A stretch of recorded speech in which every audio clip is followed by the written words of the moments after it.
Shabbat Shalom sa ating lahat. Have a blessed Friday, everyone. Today is the day that God has made again, that we are come together to study His Word. So before we start, let us utter a short prayer. Good morning, Abba Shiva Shamayim. Good morning, Lord Yeshua Masaya. Good morning, Ruach HaKodesh Elohim. We thank you so much for this day that you have given us today, Lord God, to study your word. Lord God, once again, we bless your holy name. We thank you so much for your faithfulness, for your goodness. We thank you so much for all the provision, for protecting us. We bless your holy name, Lord Yeshua, mas for the grace that you have given to us, even when we do not deserve it. You are there, O Lord. So Lord, today, Lord God, samahan mo kami as we preach your word. Ikaw po, Panginoon, ang Diyos na makapangyarihan sa lahat.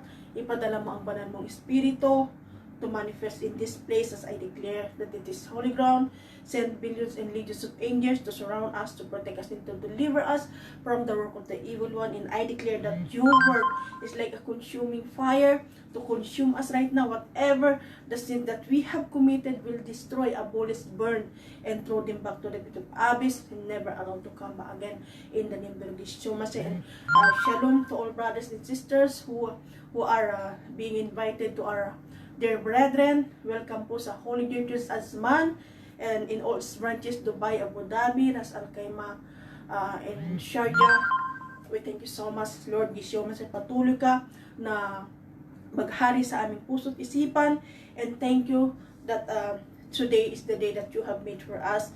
As we study your word, O Lord, ikaw po ang manguna, nothing in me but more of you. Itago mo lamang ako sa likuran ng krus mo at tulungan mo ako na ma-deliver ko ito ng naaayon lamang sa iyong kagustuhan. In the mighty name of Yeshua Masay, I pray. Amen. So, our topic for today, our title is Saved by the Grace of Yeshua HaMashiach. In our Bible verse today is taken from the book of Ephesians chapter 2 verses 8 to 9. Holy Spirit, bless your holy word. For it is by grace you have been saved through faith. And this is not from yourself. It is the gift of God. Not by works, so that no one can boast. Amen. So it is true by the grace of God that we have been saved. But this is not automatic, my dear brothers and sisters. It's only when you will come to know and accept Him as your Lord, Savior, and Master of your life, that will be the time that you will receive the grace of the Lord Yeshua HaMashiach. So, introduction. God is a God of impossible. We thank you for His grace and mercy to us, that even if we fail many times, He never leave us nor forsake us. He always wanted us to get closer to Him, unlike to man. When someone or tend not to speak to them, we will not forgive them. So when someone have committed sin to us, we tend sometimes not to speak to them for a long time, even years will pass by. We will not forgive them, but rather we will warn them 1, 2, or 3 times only, and then we will that will be the enough for them, that they will not receive forgiveness from us. It's limited, but for God it's unlimited. How many times He asked us to forgive? 70 times 7. It is commanded in His word that when we forgive, it's 70 times 7. So kahit ilang beses magkasala ang isang kapatiran sa atin, we have to give the forgiveness 70 times 7. Also, as it says in His word in Matthew chapter 6 verse 14, we need to forgive so that our Father in heaven also will forgive us. God is so gracious that while we were still sinners, He sent His only begotten Son for us to be freed from the devil's world. We have seen the light and the beauty of the world, enjoy the peace in our heart and mind. Serving Yeshua HaMashiach is truly great. It is truly a great privilege we could ever have in life. Having Yeshua HaMashiach means everything in one's life. On the other hand, without Jesus, there's no life at all. Everything is meaningless. Everything is powerless. Yeshua HaMashiach is the one true God that takes away the sins of the world. Without receiving Him, no grace be upon us. Meaning, our life is meaningless, our life is lifeless. Regardless of what you have graduated, what degree you finished, or what nationality, what is the color of your skin, what is the color of your hair, everything is worthless. God is not looking at our outside appearance. He is looking in our heart. And He is dwelling. The Holy Spirit also will dwell in our heart. A life full of faith and obedience to Yeshua HaMashiach is a package full of surprises, blessings, and peace of heart that no one can give us. You may be rich, but the peace is not there. I'm grateful to have Him in my life, in asking that He will drive us every road that we take, so that we will be with Him until He comes back and be with Him in the New Jerusalem. Amen? So, my dear brothers and sisters, we are now in the end times. Too many typhoons, too many calamities, in some different places. I think it started already the putting of microchips in their hands. So, nakikita na po natin na talagang nangyayari na paunti-unti yung dineclare dito sa kanyang salita. So, number 1, you were chosen among all the nations. Amen. So, i-claim na natin that kung tayo po ay baguhan pa lang na makinig ngayon, this is our first time to hear the Word of God. You now claim that you are chosen among all the nations. Amen. So from the foundation of this world, God has chosen you to receive the gift of salvation. So we are thankful enough that God has chosen us among the many. We are blessed and we are privileged that He chose us to receive the gift of salvation. Salvation only if you believe and you have faith in the only begotten Son, Yeshua HaMashiach, He has sent into the world. Amen? So only if you receive and if you confess with your mouth that Jesus is the Lord of Lords and the King of Kings of your life, and you believe and you have faith, then you will receive the grace and you will be saved. But that is not the end of everything. You need to work out every day also. It is not written in the Bible that once you accepted Yeshua HaMashiach, or once saved is always saved. There is no shortcut at all. Amen. So as it says in Matthew chapter 22 verse 14, Holy Spirit, bless your holy word. For many are called, but few are chosen. Amen. So have you been chosen by God? Nowadays, my dear brothers and sisters, we have to aspire. We have to aspire that on this coming last days, when Yeshua HaMashiach will come in the mid-air to separate and to judge the living and the dead, we will be the one who will reign with Him forever. Amen. Because He has chosen us already. We need to be the elect na kanyang pinili. Amen. So number 2, how that our family will become the chosen generation, or how they will receive the grace that we are living now, we are enjoying now. And number 2, we have to preach the gospel. Amen. So without preaching the gospel, or without sharing the word of truth to our families, to our loved ones, to our workmate, to our friendship, and to anyone that is around us, they will not come to know and they will not receive any grace at all. God has commanded us to preach the gospel to all nations. Amen. So, hindi lamang po ibig sabihin na nakafocus lamang po tayo sa iisang area or sa pamilya lamang po natin. We are commanded by God. Hindi lamang po katrabaho ng pastor, hindi lamang po trabaho ni bishop, hindi lamang yung mga apostles, mga ministers, mga teachers, or mga disciples ang may trabaho nito. All of us, we need to declare the word of salvation to all nations. If you already know the truth, then you need to declare, you need to share. Freely given and freely we receive, and freely we are also declare the word of salvation. Hindi tayo magpapabayan. Amen? So, as I've seen during when I was still in the Philippines, when we are riding bus going to the city, and one guy get into the bus, and then he started to share the word, the gospel of salvation. After that, and then he will distribute the envelope. So, when I was with my mother that time, I told her that this is not the right way. It is freely given to us, so we are not going to collect anything. Amen? So, magkakaiba po yan. Magkakaiba pong mga denomination. May mga nagkiklaim na sila po ay mga born again Christian din, or may mga ibang pananampalataya, but iba-iba po ang teaching natin. But we are serving only one true God.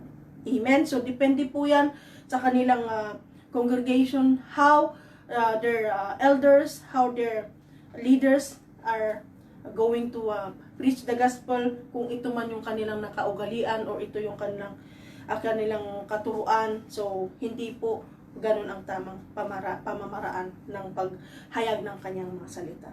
Amen? So, when you evangelize a person and teach that person well, and that person a disciple and become a great Christian, this is also your masterpiece. Amen? So, you will feel also as a human being, my dear brothers and sisters. Syempre, kung yung inakay mo ay nag-grow talaga, hindi po siya nawindang sa kanyang pananampalataya, at until the very last day, makakasama po natin siya. Diba? Napaka sarap ng pakiramdam, lalong-lalong sana kung full package ang ating buong pamilya ang madadala natin sa kanyang paanan. Amen? So, knowing that there is no reincarnation in this world, we have to use the time that we have wisely.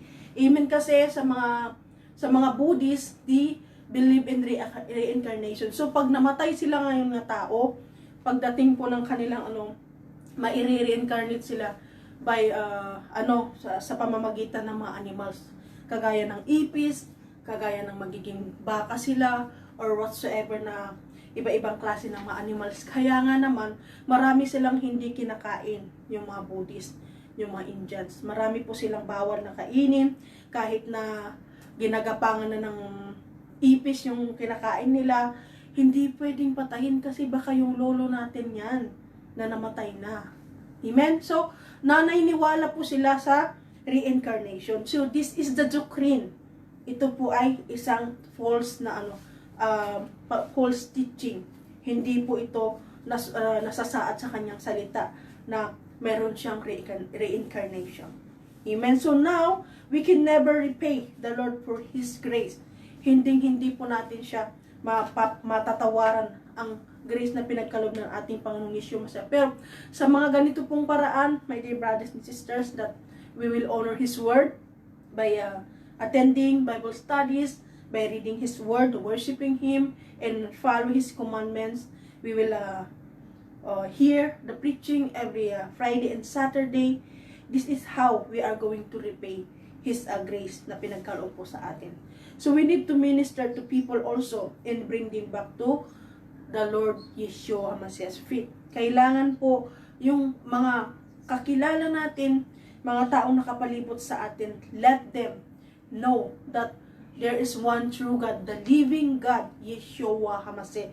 Hindi po siya patay, hindi po siya ang binibitbit, hindi po siya ang binibihisan, bagkus siya po ay buhay na buhay. Amen? So, let all the people on earth get rid of the doctrines. Amen? Excuse me. So, kailangan po malaman nila yung tamang pananampalataya, my dear brothers and sisters. Kailangan siyempre we will once Catholic also, nagpractice din po tayo ng padasal, nagro-rosaryo din po tayo noon, pero this is not the time. Kailangan natin sabihin sa kanila na hindi nalulugod ang Panginoon sa pagro-rosaryo, sa pagsamba ng mga ribulto, sa pagsunod sa mga hindi kaaya-aya. That is the abomination in the sight of God. Kailangan po yung mga doktrina na yan na ating pinaniniwalaan magpahanggang ngayon ay matapos na. Kailangan magbasa po tayo ng Biblia para tayo po ay maliwanagan. Amen? So, hindi po inuutos ng Panginoon na magsamba tayo sa mga creative things dito sa lupa. He is just He is our creator and we are the creation. So, wag natin sambahin yung mga inukit ng tao lamang. Amen? Inukit ng tao, tapos yung natira na kahoy, kung kahoy man yan, gagawing panggatong. That is abomination in the sight of God. Amen? So doctrines only focus on things, and they think those who practice are religious. So akala natin, even noon, ako din,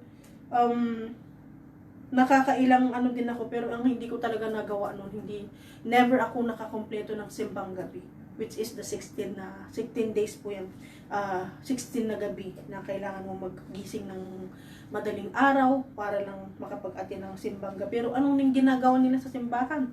Minsan nga yung mga mag-boyfriend doon nagmi-meet, di ba? Hindi naman sila nakikinig ng Word of God. Nagchichismisan pa nga eh.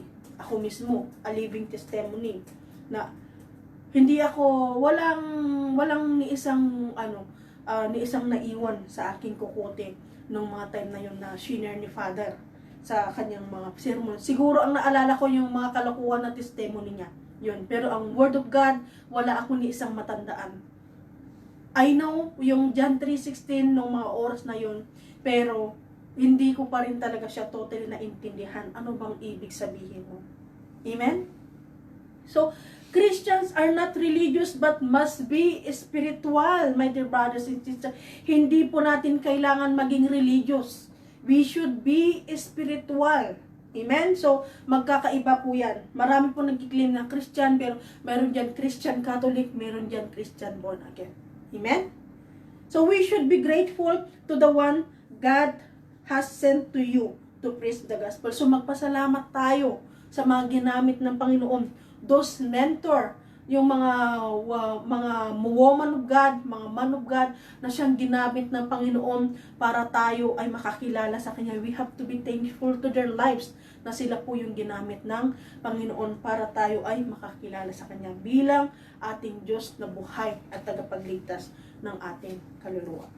Amen? We should work out of our salvation daily and be faithful. Hindi po ibig sabihin na ngayon, tumanggap na tayo. Wala na tayong ibang gagawin kasi tinanggap na natin siya. We claim that we are now born again. We have to work out daily. Iba, kagaya po pag gusto natin kumain, paano po tayo kakain kung hindi naman tayo mag-prepare? Hindi naman po tayo magtatrabaho. Paano tayo sasahuran ng ating mga amo kung hindi naman tayo nagtatrabaho, kung hindi natin pagtatrabahuan ang ating sasahurin? Diba? So, ganun din po sa ating salvation. Wala pong automatic, gusto natin pumunta sa langit, pero ni ultimo 30 minutes na binibigay sa atin, libre na nga. Nasa cellphone na, hindi ka na mamamasahe, hindi ka na maaarawan, uupo ka na lang at makinig in 30 minutes. Yun na siguro yung pinaka-maximum na oras na makinig tayo sa mga sermon. Pero hindi natin magawa, bagkus gusto natin pumunta sa heaven. Hindi po siya automatic. My dear brothers and sisters, napupunta ka lang sa langit na wala ka namang ginawa dito sa lupa. We need to wake up. Ito na po yung time para pag-isipan natin, nasa tama ba tayong pananampalataya? Tama pa ba yung ating dinadaanan? Or tayo po ay nalilihis na ng landas? Sobrang layo na natin ang ating ginagawa. Amen? Romans chapter 1 verse 16, Holy Spirit, bless your holy word. For I am not ashamed of the gospel, because it is the power of God that brings salvation to everyone who believes. First to the Jew, then to the Gentiles. So wala po tayong dugong Jew, pero we are part of the Gentiles. Tayo po ay mga hintil, my dear brothers and sisters. So yung mga pinili ng Panginoon, yun po yung mga Diyos, sila po yung mag-prepare ng way ng Panginoon Diyos, yung masasap. Kanyang pagdating sa Israel, yung mga Israelites po, though sila man din ay hindi pa rin talaga totally nag-submit, not all come back to the Lord Yeshua Masih, pero malalaman po natin, meron po kasi yan number, yung 144,000 na mga Jews. Kung ito po ay ma-fulfill na yung number na yan, hindi natin alam kung ilan na lang ngayon ang kailangan pang i-come up para mapuno at ma-full yung number na yan. So we need to aspire, my dear brothers and sisters, na bago po mabuo yung 144,000 na yan, ay isa na po tayong ganap na sumasampalatay sa Panginoong Diyos na buhay. Amen? Hallelujah! Matthew chapter 28 verses 19 to 20, ito na yung sinasabi ko kanina. Holy Spirit, bless you, Lord. Therefore, go and make disciples of all nations, baptizing them in the name of the Father, and of the Son, and of the Holy Spirit, and teaching them to obey everything I have commanded you. And surely I am with you always to the very end of age. Amen? So, pag tayo po ay naghayag ng kanyang mga salita, huwag nating isipin na tayo yung nagsasalita. We need to bow down, humble ourselves before Yeshua and ask His guidance, as the leading of the Holy Spirit, na siya po ay manguna para sa atin. So that we will be able to preach the gospel to the lost souls. Kasi ito po ay true life experience din sa akin nung una po akong baguhan pa lang dito sa pananampalataya. Hindi ko rin talaga totally gustong mag-share, maghayag ng kanyang salita. Kasi iniisip ko, how if or what if hindi ko kayang sagutin yung mga katanungan ng aking mai-encounter ng mga tao. Diba kahiya-hiya din? So, syempre, we cannot give what we do not have. Diba? Kung wala po tayong nalalaman, wala po tayong binabasa, walang i-remind ang banal na espiritu sa atin. Amen? So, kailangan, my dear brothers and sisters, para po tayo bigyan ng wisdom ng Panginoon, knowledge and understanding, we need to soak our spirit and soul. Kailangan po natin magbabad sa kanyang salita. Para in times, in season and out of seasons, mayroon po tayong maihahayag, maipapaalala po ang banal na espiritu, pang tayo po ay mag-minister na sa mga tao. Amen, kasi hindi naman sa lahat ng oras mayroon kang tatawagan at mayroon kang load na pwede mong tanungan, ano na nga ba yung ganito, ano na nga ba yung ganon. Amen. We have to do it by ourselves, by the leading of the Holy Spirit of God. Amen. Kaya nga sinasabi niya na magsuk tayo sa kanyang salita, magbabad tayo sa kanyang salita para ang ating kaluluwa ay mapuno at mayroon din po tayong ipapamahagi sa iba. Kasi kung wala po tayo, wala rin tayong ipapamahagi. Amen? So ito yung sinasabi, inuutos niya sa kanyang salita na we need to preach the gospel to all nations. Hindi lamang po mga pastor. Lahat tayo, we are obliged na maghayag ng kanyang salita. Amen? So number 3, rekindle your first love. Kung ito po ay medyo namamatay-matay na, nag-fade out na yung ating pananampalataya, yung ating pagmamahal sa Panginoon, kasi ayaw natin kay Pastor Nora, masyadong madaldal, masyado siyang bold magsalita, nasasaktan tayo kada mag-preach siya eh. Diba? Ang dami niyang sinasabi at lagi tayong pinapatamaan. My dear brothers and sisters, hindi po siya nagpapatama. That is meant to be, nasabihin. Kasi, my dear brothers and sisters, ako man ay nahubog din sa ganyan na, though aaminin ko nung una, akala ko talaga pinapatamaan ako ni Bishop Lily sa kanyang mga preachings. But then, I thank the Lord kasi nagrema yung mga salita sa aking puso nung time na yun, na unti-unting naramdaman ko na.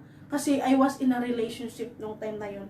So, yung mga salita niya na tumagos sa aking puso. Kasi sabi niya sa kanyang salita, the word of God is like a two-edged sword.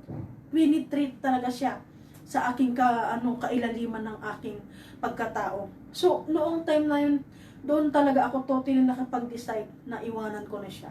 At though it was the reality na, syempre, hindi naman sa pagyayabang, pero yun nga, I found someone na tall, dark, and handsome. Sarang nasa kanya na lahat ng requirements or standard ng isang babae, nandun na sa kanya lahat.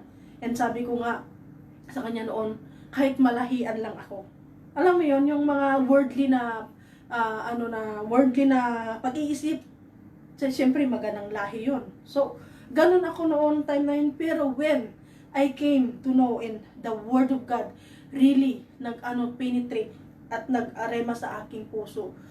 Yun na yung time na yun yung sinasabi na unti-unti mong mararamdaman na yung hindi para sa'yo, unti-unting tatanggalin ang Panginoon sa'yo. Amen. So praise be to God. Nung ako sa kanya, sabi ko pa nga, call off lang muna, hindi kami break, totally break nung time na yun. Call off muna kasi sabi ko, I need to find myself. So sabi niya, okay, diyan ka na sa yung pastor at dito na rin ako. Sabi niya ganyan. Pero sabi ko sa kanya, I'm doing this not because I found someone na ipapalit ko sa'yo, bagkos I need to find myself. Gusto kong magsilbi sa Panginoon. So, yun ang naging tulay para ako ay makaalis sa yung tawag dito, yung relationship na hindi kaya ay kalugod-lugod sa Panginoon.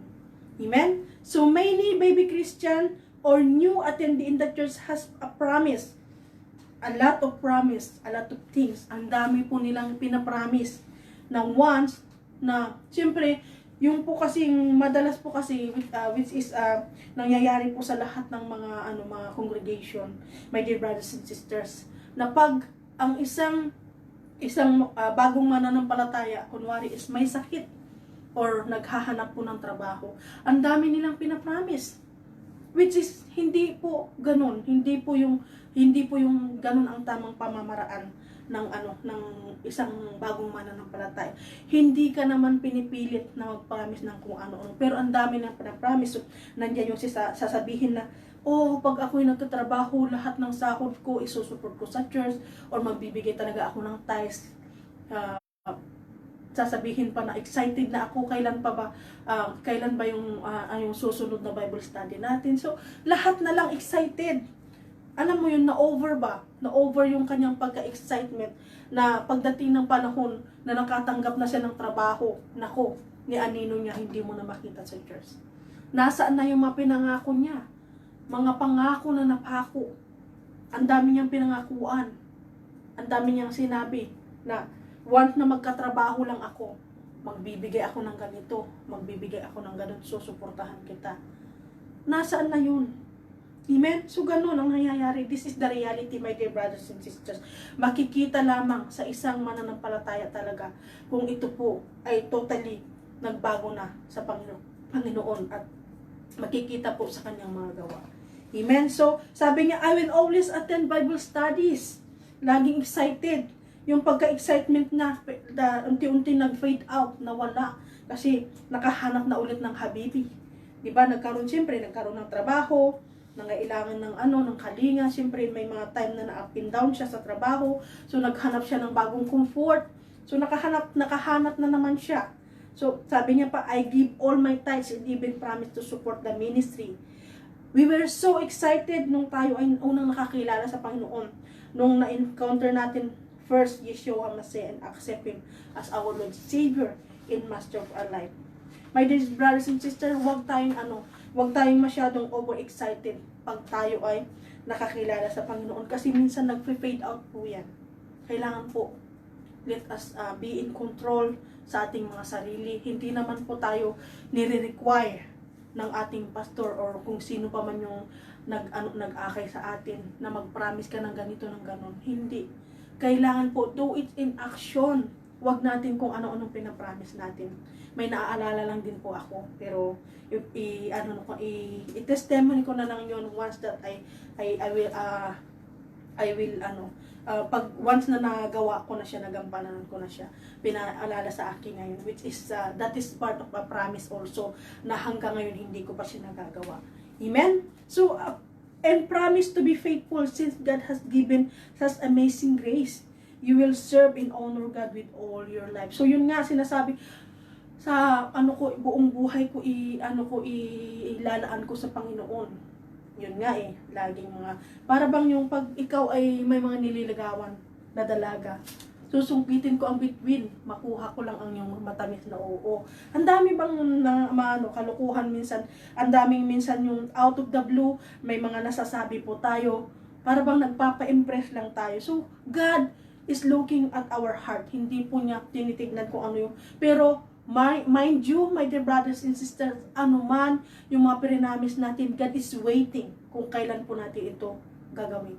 Amen? So, wag na lang po tayong magsasalita kung alam po natin na medyo mahirap itong gawin. Hindi po tayo magpa-believe na, ayun nga, mayroon tayong mga kakayahan, pero pagdating ng panahon, maglalahong bulay yung mga pangako natin. So, you determine yourself. But now, all of that disappear is or totally gone.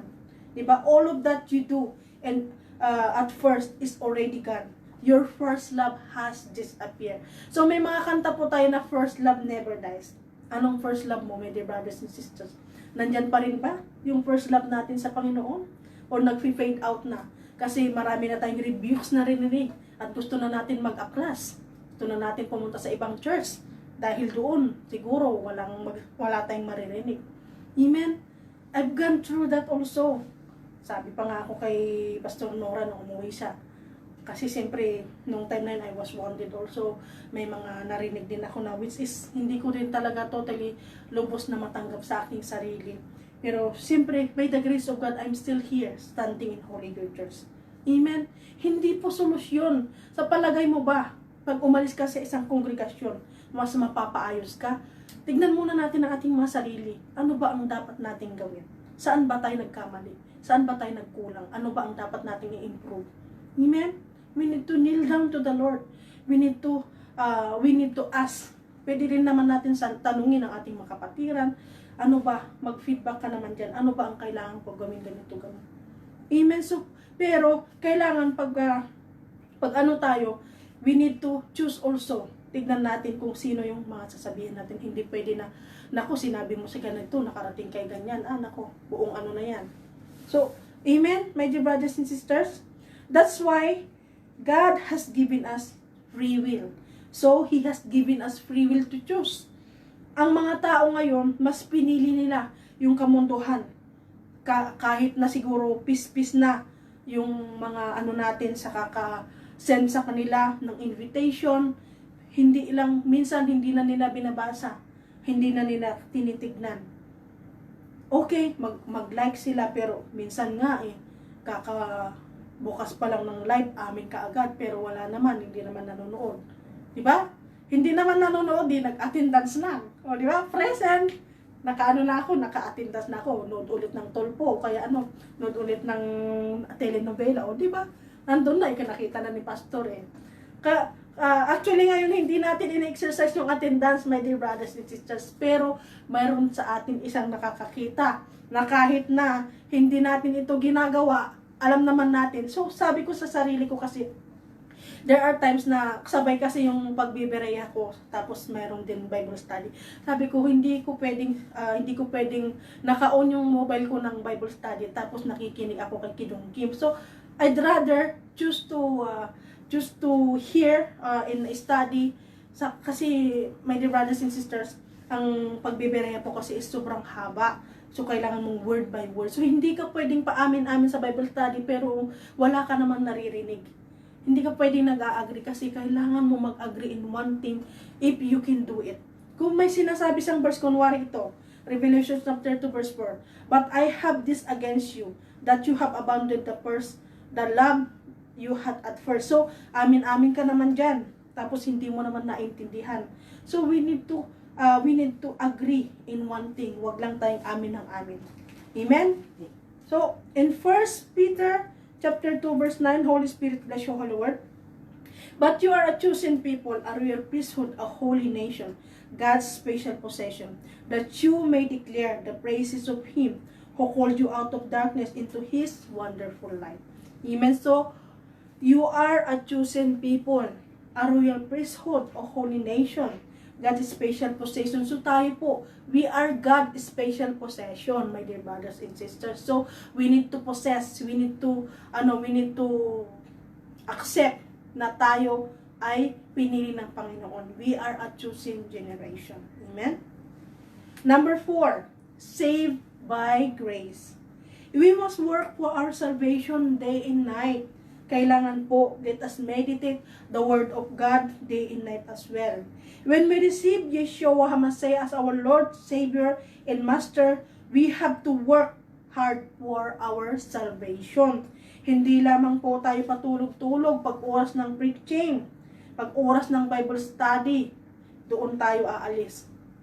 Kailangan po, which is true, minsan kasi yun yung time na magbayad kami ng electric bill or internet bill kasi nga kinabukasan may preaching, so kailangan po natin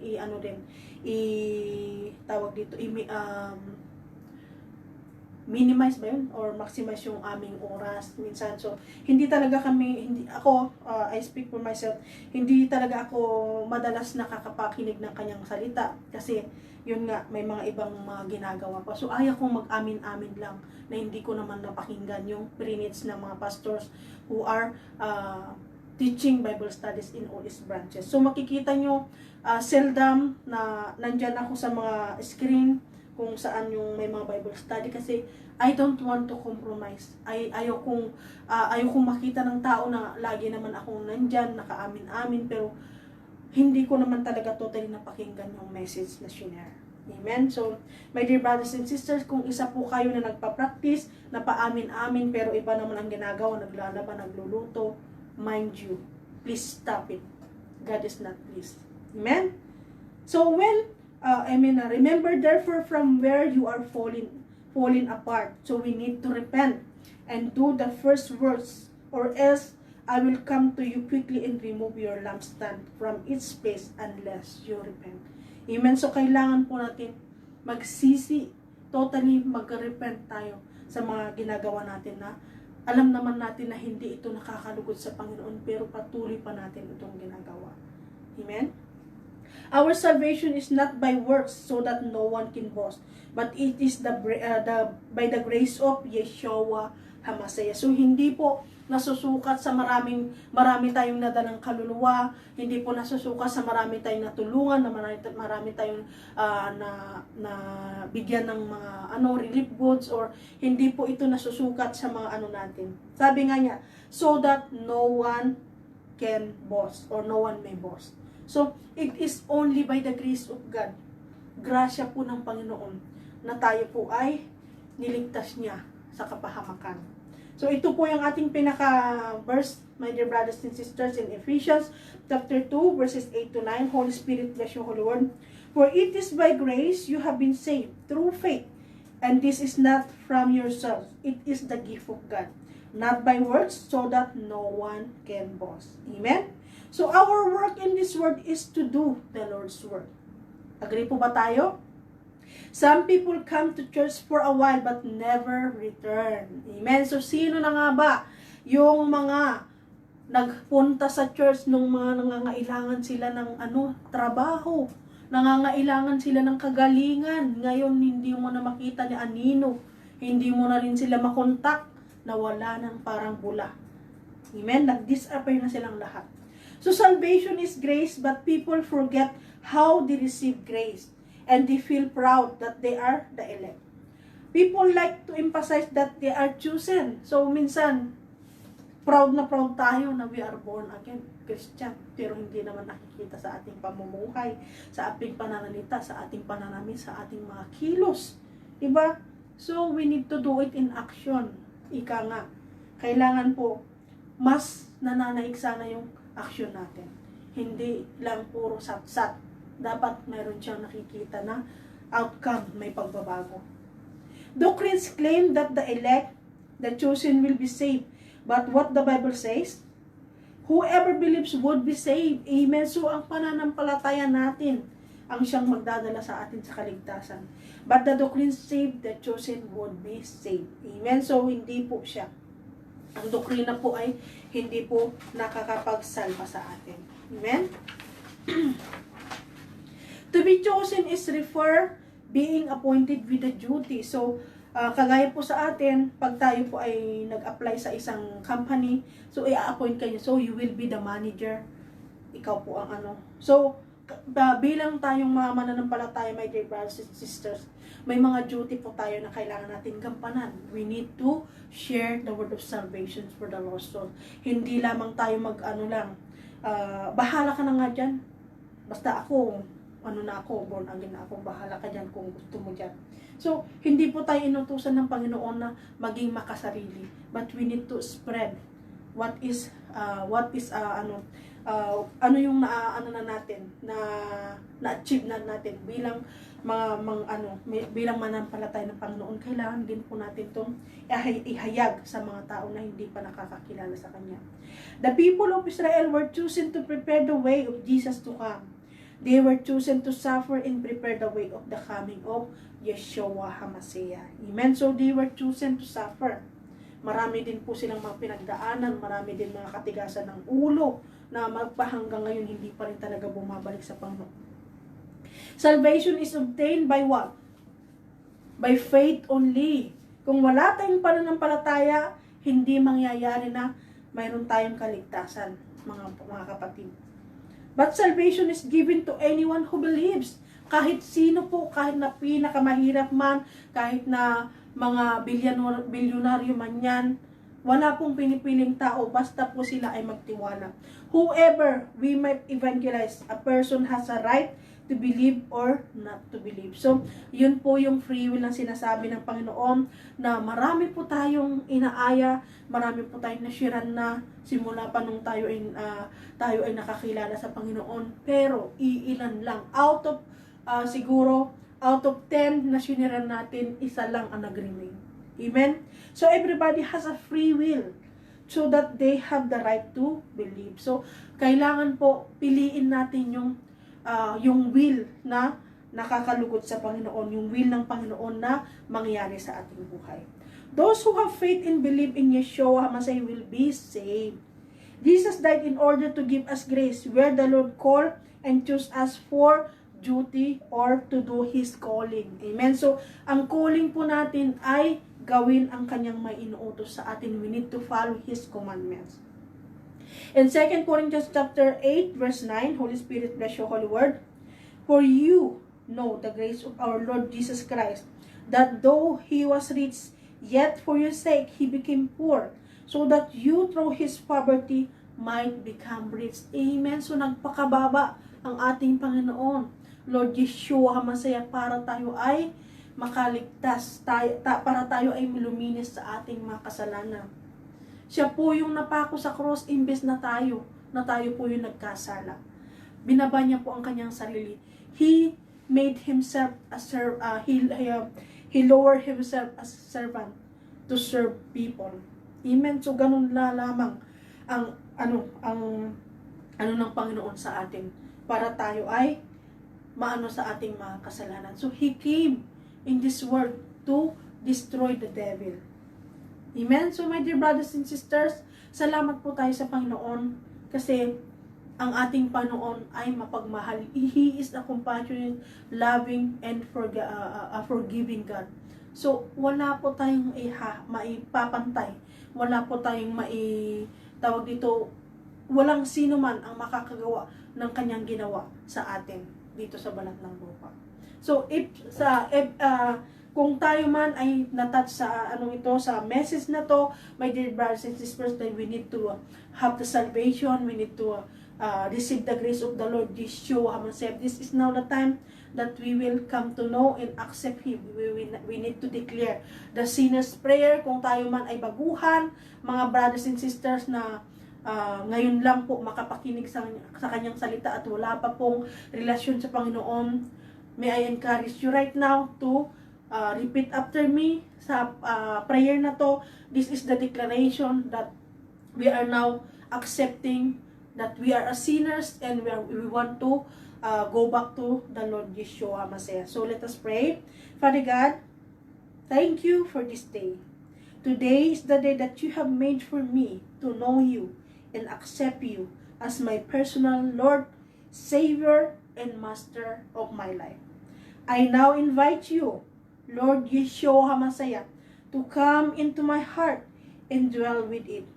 Forgive me, Lord Yeshua HaMashiach, for all the sins that I have committed, and help me to forgive those who have sinned against me.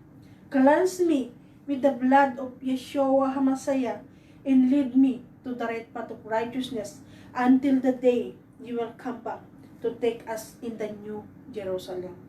Write my name in the book of life and send forth your Holy Spirit to dwell in my heart, to teach me, guide me, direct me, so that I can walk with you in your ways. In Yeshua HaMashiach's name I pray. Amen? So kung dineclare po natin ito with our full belief na tayo po ay maliligtas, congratulations, you are now a child of God. So ito po yung spiritual birthday mo, November 20, 2020. Oh, amen? 11:20, 2020. So, in 1 chapter 1, verse 12, Holy Spirit, bless your holy word. Ito po yung patunay na ikaw na ay ganap na anak ng Diyos. Subalit ang lahat ng tumanggap at sumampalataya sa Kanya ay binigyan niya ng karapatang maging anak ng Diyos. Amen? So, congratulations. You are now a certified child of God. And Romans chapter 10 verses 9 to 10. Ito po yung ginawa natin na nag-confess tayo.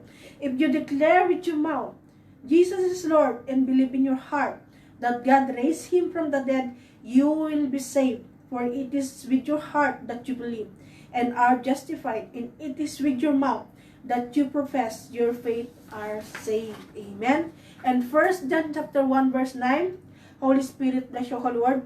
If we confess our sins, He is faithful and just, and will forgive us our sins, and purify us from all our unrighteousness. Amen? So, hallelujah. Kung noon, kay pare tayo, kay father tayo, nangungumpisal, ngayon, we can confess our sin through bowing our head, saan man tayo, sa CR man tayo, sa kwarto, sa higaan, saan man sa trabaho.